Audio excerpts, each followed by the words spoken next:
Hello, this is Robert, and I am here for the Docking Bay 77 podcast with my top seven children's books series. Now, I love reading. I have since I was a kid, Wasila books. Even as I got older and read more widely, I still return to childhood favorites, not just for the nostalgia, but because they're just darn good books. Now, on my list, I did exclude all the Stratemeyer Syndicate books, those sausages ground out like for Nancy Drew and Hardy Boys and all those things. They're fun. I read them, but they don't really even have just one author. They're done by a factory. And I also got rid of some of the more modern things in that same genre, like Goosebumps and the Babysitter's Club and some of those, many of which I have not read, but they're too new and have too many ghostwriters. I also left out three blockbuster series that everybody's already aware of: the Harry Potter books, the Percy Jackson books, and the series of Unfortunate Events. Not on their merits, but just because they are so familiar. I wanted to bring some newness to this talk. One thing I also noticed as I was compiling my list is how important the illustrations were to almost all of my authors.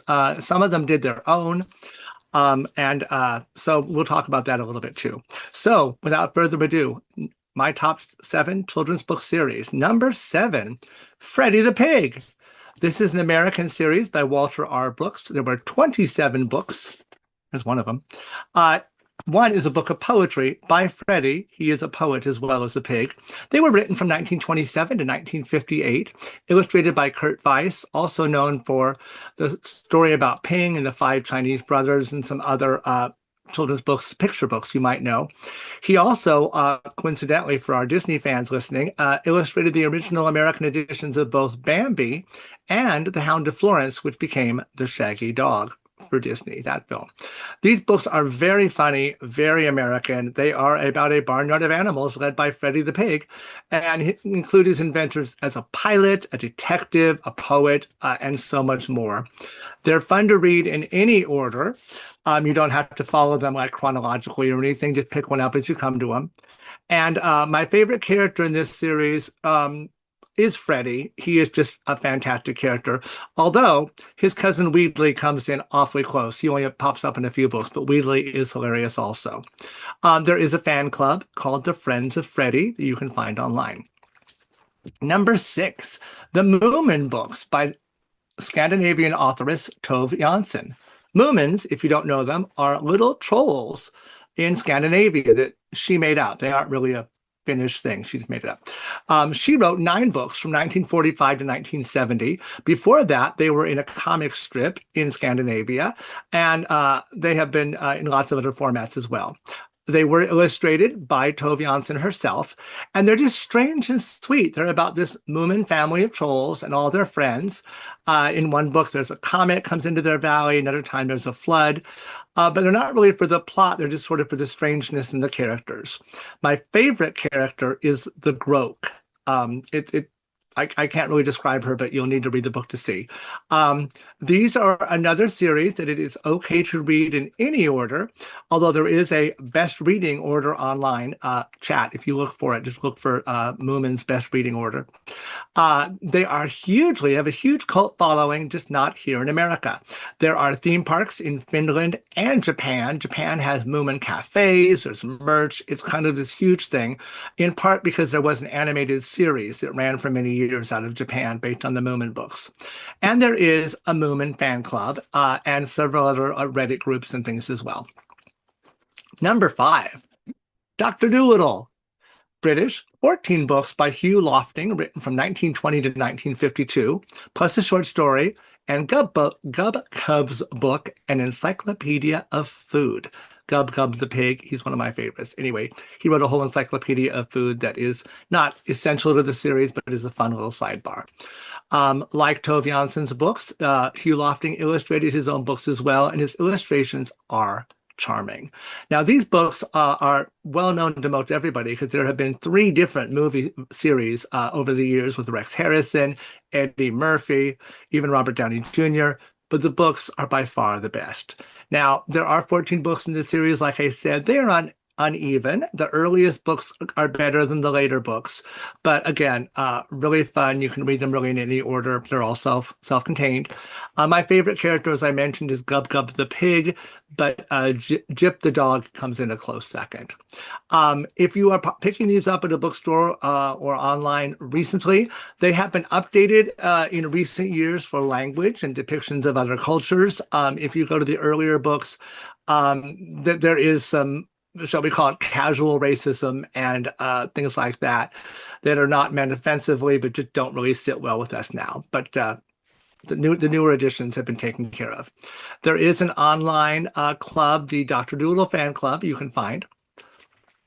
Number 4, The Swallows and Amazon Books. This is another British series by author Arthur Ransom.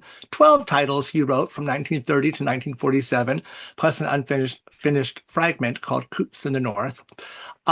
He illustrated most of the books himself in the later editions. And these books are really one of my picks that does not have any kind of fantasy elements. There's a little bit of metafiction in them, which I don't want to spoil. But they are basically just stories about British kids having adventures outside. There's a lot of sailing and canoeing and building of forts and hiking of trails. But they are just delightful and charming. Across the series, you spend time with a couple different families in 4 or 5 books each. There's also some crossovers. And there have been several film versions of Swallows and Amazon as well, including a recent one that was very sweet. My favorite character is probably Roger. He's the little boy whose main interest is always wanting to know what they're going to eat. It doesn't matter what's happening. He just wants to know what they're going to eat next. There's also a fantastic club, the Arthur Ransom Society, TARS. TARS, a little play on the nautical nature of the kids' books. And along with the fun illustrations, these books also have spectacular maps in some of the earlier editions, so you can follow all the kids' adventures. Number 3, The Green No Books by Lucy M. Boston, or L.M. Boston, as she used for her nom de plume. There are 6 books in this series, written from 1964 to 1976. She did not illustrate them herself, but her son did. They are British, and are basically all set around this very, very old house, the Green No of the series title. It is mysterious. It is sort of, there's supernatural elements. There's sort of time travel elements. The books are very much of a mood. They kind of remind me of Kate Bush. They're very vibey, very moody, very English. They should be read best in order to develop the characters and see what's going on. In this series, my favorite character is the house. Green No, the house is mysterious and fantastic, and I would love to visit it. It is based on a real house in England, so next trip I'm going to head out that way if I can. For clubs, there is a Facebook group for them. Little fun fact, the new editions have a cover by the same artist who did all the covers for the series of Unfortunate Events books. So they're trying to catch a different audience with those. They're not really like those books much, but they are also fantastic. Number 2, you knew I was going to mention it, the Oz books. Yes, The Wizard of Oz and all its sequels. In fact, there were 40 in all. They're known as the famous 40 that were part of the canon, written from 1900 to 1963, first by L. Frank Baum and then by several other authors. They are American fairy tales. You know all about them, I'm sure. The first was illustrated by W. W. Denslow. All of the remaining 39 were illustrated by John R. Neal, who is a fantastic artist, and in fact wrote 3 of the last books in this series himself. They are fast, they are fun, they are perfect summer reading. I just love them. They are uneven. Each of the authors has a niche, and with the series spanning 40 books as it does, there are highs and lows, but they are delightful, and again, don't have to be really read in order. My favorite character, gosh, it's so hard to pick. It's whatever I'm reading, I kind of enjoy. But one of my favorites is one of the OGs, the Scarecrow. You can see him here on the back of this vintage cover here in The Giant Horse of Oz, one of the later books. The club they have is the International Wizard of Oz Club, one of the best fanzine clubs out there. I've tried many, but I've stuck with the Oz Club. Great conventions, great magazine, super fun. Excuse me. Now, for honorable mentions, I got to mention Encyclopedia Brown, that series by Donald J. Sobel. Super fun, but they're basically just gimmicky little puzzles that you read and solve. There's no character development, there's no plot per se, just little mysteries and things. But I dug those so much when I was a little boy. Another mystery series I liked quite a bit were the Three Investigators series, mostly written by Robert Arthur. They were tied in with Alfred Hitchcock, weirdly, and were about, guess what, three investigators looking into supernatural, or are they, stories. Kind of fun. I tried reading one a few years ago again. It did not hold up as an adult, but I loved them as a kid. But one that I still can reread tremendously and love it is the Dark is Rising series by Susan Cooper. They are English again, have a lot of Arthurian and Welsh mythology bled in through them. I left them out in part though because they are a little bit more young adultish than the other books on this series. They're almost like adult novels, but we're ostensibly aimed at kids.